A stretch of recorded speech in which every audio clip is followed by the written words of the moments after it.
ஐந்து கரத்தோனை போற்றி, ஆனை முகத்தானை போற்றி, மூஷிக வாகனனை போற்றி, மூலப்பரம்பொருளை போற்றி, சித்தி புத்தி விநாயக பெருமானை போற்றி. குருவே சரணம். இணையத்தாள் இணை மீதிங்களுக்கு வணக்கம். இது தமிழ் வருட ராசி பலன். குரோதி வருடம் மிதுன ராசிக்கு எப்படி இருக்குது அப்படிங்கிறத பார்க்கலாம். அதுக்கு முன்னாடி பொது பலன்கள் அப்படின்னு பார்த்தீங்கன்னாக்கா, இந்த வருஷத்தோட ராஜாவாக வர்றது செவ்வாய் பகவான், மந்திரியாக வர்றது சனி பகவான், மேகாதிபதியாக அர்க்காதிபதியாக வர்றது வந்து பார்த்திங்கன்னா சுக்கிர பகவான் வர்றாரு. பொதுவாக அரசியல் சூழ்நிலைகள் வந்து பார்த்திங்கனாக்கா நிறைய குழப்பம் நிறைந்ததாக இருக்கும். ஒருத்தருக்கு ஒருத்தர் வந்து பார்த்திங்கன்னா விட்டு கொடுத்து போகாமல் நிறைய சண்டை சச்சரவுகள், அந்த மாதிரியான நாட்டில் வந்து நிறைய குழப்பங்கள், அரசியல் ரீதியான குழப்பங்கள் ஏற்படுறதுக்கான வாய்ப்புகள் உண்டு.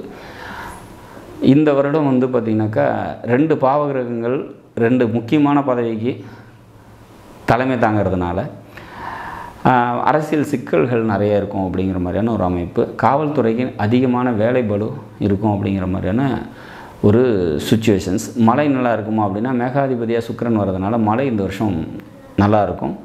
விவசாயம் சார்ந்த தொழில் செய்கிறவங்களுக்கு தொழில் முன்னேற்றம் வந்து பார்த்திங்கனாக்கா நல்லாயிருக்கும். இண்டஸ்ட்ரியல் அல்லது மிஷினரிஸ் சம்மந்தப்பட்ட தொழில், இரும்பு, இடம் சம்மந்தப்பட்ட பூமி சம்மந்தப்பட்ட தொழில் செய்கிறவங்களுக்கெல்லாம் தொழில் வந்து பார்த்திங்கன்னா முன்னேற்றமான ஒரு சூழ்நிலை நோக்கி நகரும் அப்படிங்கிற மாதிரியான ஒரு சுச்சுவேஷன்ஸ். இந்த குரோதி வருடம் வந்து ரிஷபத்துக்கு வரப்போகிறாரு குரு பகவான். மேஷத்துலேருந்து மே மாதம் 1ஆம் தேதி ரிஷபத்துக்கு வரப்போகிறார். இது வரைக்கும் உங்களுக்கு மேஷத்துலேருந்து பல நன்மைகளை செஞ்சிகிட்டு இருந்த குரு பகவான், லாபஸ்தானத்துலேருந்து பல நன்மைகளை செஞ்சிகிட்டு இருந்த குரு பகவான் இப்போ விரயஸ்தானத்துக்கு வரார். மிதுனத்துக்கு 12ஆம் இடமான ரிஷபத்துக்கு வரார். சரி, விரயத்தில் இருந்தால் என்ன ஆகும் அப்படின்னாக்கா, பணம் கொடுக்கல் வாங்கல் தொழிலாக செய்கிறீங்க, அதாவது பணத்தையே மூலதனமாக வச்சு தொழில் செய்கிறீங்க, ஃபைனான்ஸ் செய்கிறீங்க அப்படின்னா அந்த பிஸ்னஸ்லாம் கொஞ்சம் டல் அடிக்கும். கொடுத்த இடத்துல பணம் திரும்ப வராது. அந்த மாதிரியான சுச்சுவேஷன்ஸ்லாம் இருக்கும். சரி, குடும்பத்துக்கு தேவையானதை செய்ய முடியும். அதாவது இந்த பேசிக் குவாலிட்டி அது குறையிறதுக்கு வாய்ப்பு இல்லை. குடும்பத்துக்கு உங்களுக்கு தேவைக்கு என்ன பணம் வேணுமோ அது நிச்சயமாக கைக்கு வந்து சேர்ந்துடும். குடும்ப உறவினர்களுக்கு தேவையான எல்லாத்தையும் சகலமும், குழந்தைங்களுக்கு ஃபீஸ் கட்டுறது, குழந்தைங்களுக்கு தேவையானதை வாங்கி தரது, அதெல்லாம் வந்து பார்த்திங்கன்னா எந்த தடையும் இல்லாமல் நல்லபடியாக போகும் அப்படிங்கிறத சொல்லலாம். இளைய சகோதரர்கள்ட்ட கொஞ்சம் தேவையற்ற மனக்கசப்புகள் ஏற்படுறதுக்கான வாய்ப்புகள் உண்டு. வண்டி, வீடு, சொத்து இது தொடர்பான நன்மைகள் ஏற்படும் அப்படிங்கிறத சொல்லலாம். தாயார்னால நன்மைகள் உண்டு. தாயாரோட உடல்நலம் எதுவும் பாதிப்புகள் இருந்தது அப்படின்னா அதெல்லாம் ரெக்கவரி ஆகி நல்லபடியாக இருக்கிறதுக்கான வாய்ப்பு அதிகம் அப்படிங்கிறத சொல்லலாம். பூர்வீகம் சம்மந்தப்பட்ட தடைகள் ஏற்படும். குலதெய்வ வழிபாடுங்கிறது தடைப்படலாம். குலதெய்வ கோயிலுக்கு போகணுன்னு நினச்சிங்கன்னா அதெல்லாம் கொஞ்சம் டிலே ஆகிறதுக்கான வாய்ப்புகள் உண்டு. பிஹெச்டி பண்ணுறவங்க அல்லது வந்து ரிசர்ச் சம்மந்தப்பட்ட படிப்பு பண்ணுறவங்களுக்குலாம் இந்த வருஷம் கொஞ்சம் டஃப் கொடுக்கும் அப்படிங்கிறது உறுதியாக சொல்லலாம். சரி, தாய் வழி சொந்தங்களால் நன்மைகள் ஏற்படும். ஏற்றுமதி இறக்குமதி சம்மந்தப்பட்ட தொழில் செய்கிறீங்க அப்படின்னா அதெல்லாம் வெற்றி கிடைக்கும் அப்படிங்கிற மாதிரியான ஒரு அமைப்பு. தொழில் நல்லபடியாக போகும் அப்படிங்கிறத நம்ம எதிர்பார்க்கலாம். வேலைக்கு போயிட்டுருக்கவங்களுக்கு வேலை சிறப்பாக இருக்கும். வேலை சார்ந்த உயர்வு கிடைக்கும் அப்படிங்கிற மாதிரியான ஒரு அமைப்பு.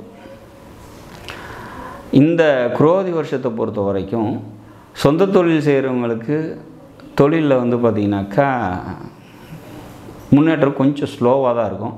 வருஷத்தோட பிற்பகுதி வந்து சொந்த தொழில் நல்லபடியாக வரும் அப்படிங்கிறத நம்ம எதிர்பார்க்கலாம். வேலைக்கு போயிட்டுருக்கவங்களுக்கு வந்து பார்த்திங்கனாக்கா வேலையில் நல்ல முன்னேற்றமான சூழ்நிலைகள் நிச்சயமாக ஏற்படும்.